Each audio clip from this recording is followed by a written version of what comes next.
Alas, I have found myself a squire. What? Don Quixote majestically graces the timid Sancho Panza with his presence and says, I am a valiant knight and request thy services. Many great adventures shall come to thee. Shall thine dignity allow it? Greg, what are you talking about? And the timorous Sancho graciously falls to his knees. I would be blessed to serve thee. I hope I will be of use to the magnificent Don Quixote de la Mancha, he says. You obviously don't understand the use of thy, thou, thee, and thine. Thy first task as my squire is to tend to my glorious steed, Rocinante. Nay! I shall now report to my lord, the master of this castle.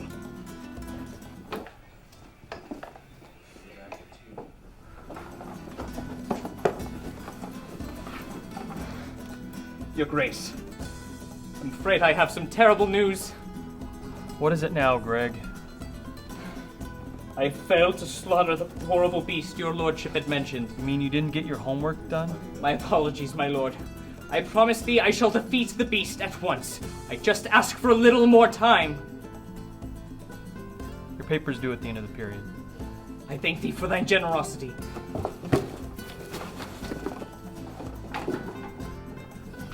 Greg. Greg. Greg. Greg. Greg, are you listening? Don Quixote? Yes, Sancho? What are you doing? I do not understand the question, but I'm sure that is natural since the education of these plebeians is mediocre. I doubt you should be able to make sense. Never mind, sir. I just meant to ask, what are your plans? I plan to travel all of Spain and rid the land of villainy.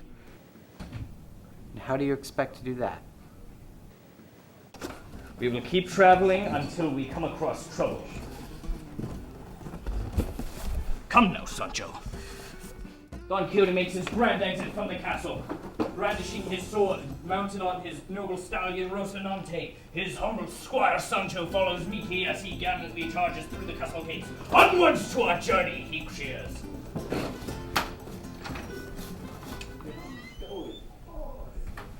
What is he doing? Apparently he thinks he's Don Quixote. Who? Some knight in an old story. But as his squire, I can't let him go off on his own.